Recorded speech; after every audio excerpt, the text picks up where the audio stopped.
such as schools? We're not going to write the budget here, even though you'd like us to do it. We'll sit down and look at all the options, and you know, we will, in as positive a way as we can. Look, we're still going to have, even with this, we will still have a slight growth in the overall budget of the state of Ohio.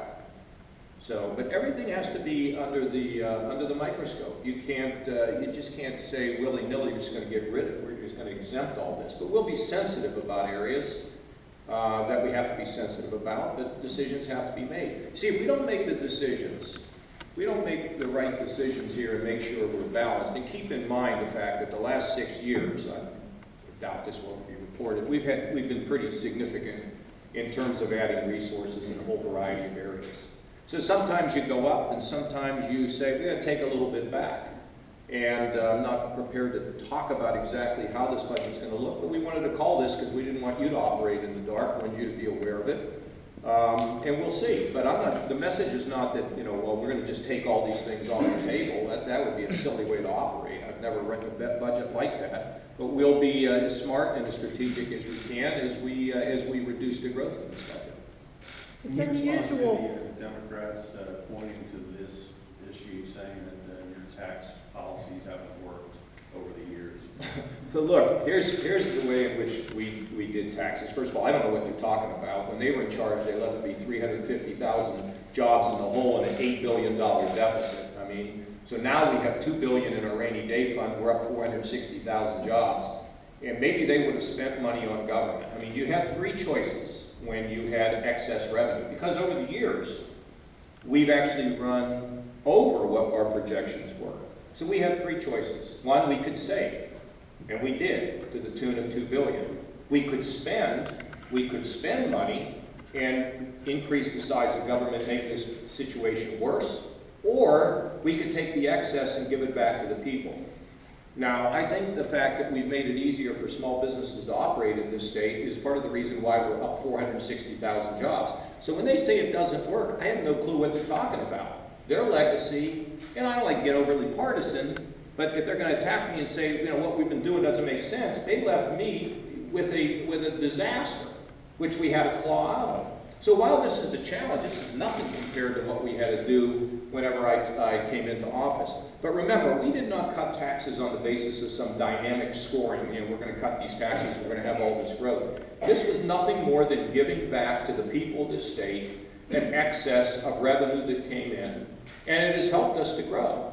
So I feel pretty good about it. The other thing that's happening in our state is we are diversifying.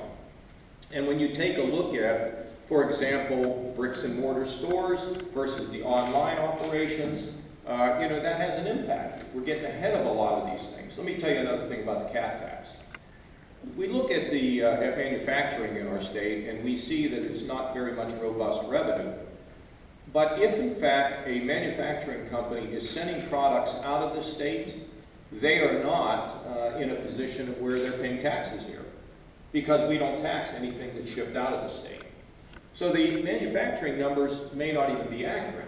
So you might say, well, if you have a revenue restraint problem, how are you up 460,000 jobs? There's a variety of reasons for it. But it's not like we lost, you know, 100,000 jobs or something.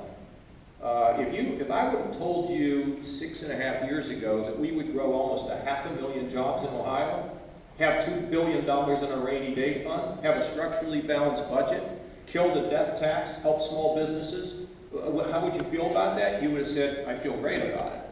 Maybe even the Democrats would have felt great about it. But we want to welcome them into this as well. This is not just one party. Fiscal responsibility is important for everybody. And we've seen administration after administration in Washington put us deeper and deeper into debt. Both parties are to blame for that, okay? In this state, we're in charge, and we're going to make sure that we do the best we can to make sure we're fiscally responsible. Is there still room for another income tax cut in this budget? We will probably not. I believe you can have an income tax cut based on tax reform, something they're talking about in Washington. That means some go up and others go down. The call I had this morning was with a guy who's in Connecticut. And we called him. He is going to move his business from Connecticut. And he is thinking about 3 places, none of which have an income tax cut. He does not want to go to a state that has an income tax. So I called him and I said, look, you know, I don't know exactly why I'm calling you, because we do have an income tax, and most of our people here don't think income taxes matter. He said, what, are you kidding me? I said, no, that's sort of a feeling that's settled in here. So I would still like to see the income tax go down, but this is going to be something that's a challenge for the legislature. But in terms of a net tax cut, it is unlikely that that will remain. But, you know, at the same time you think about all that, we're probably going to have another $1 billion refunded in workers' comp, which is going to help schools and local governments and help our businesses. And we are seeing, you know, the 100% tax cut kick in for small businesses. So, you know, I'm not satisfied with where we are, but we've made enormous progress. Frankly, we've cut taxes more than any other state in the country, and if we have to give a little of this up this time and resort just to tax reform, so be it.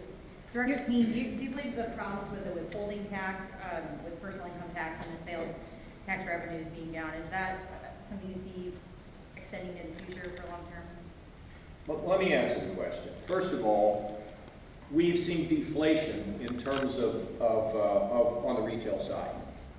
I don't know if you noticed around Christmas, but you didn't go into a store where they weren't advertising a 40% discount. Okay, so we've seen some deflation there. What has contributed to the withholding? It's real simple. The economy is growing slower all over. It's not just here; it's all over the country. So when you have 19 states that had a cut already, and we didn't have to, and you now see 2/3 of them in a position where they're wondering about the revenue and how they're going to deal with it, it shows that it is such a slow growth economy. My great worry is this is the slowest economic recovery since World War II, and it's one of the longest extending recoveries. So the question gets to be, how long does that continue? I mean, is at some point do we slip out of that? I don't know, but we're going to prepare for it, because when you prepare for challenges and you meet them, you're stronger as a result of it. And that's exactly what we intend to be. So Tim is not a fortune teller, and he relies a lot of times on the astrologers, the economists, and I've always been suspect of them. And we try to come up with the most conservative revenue estimates that have credibility, and we're going to continue to do this because people will watch how we handle things in Ohio, just like they watch how things are handled all across the country.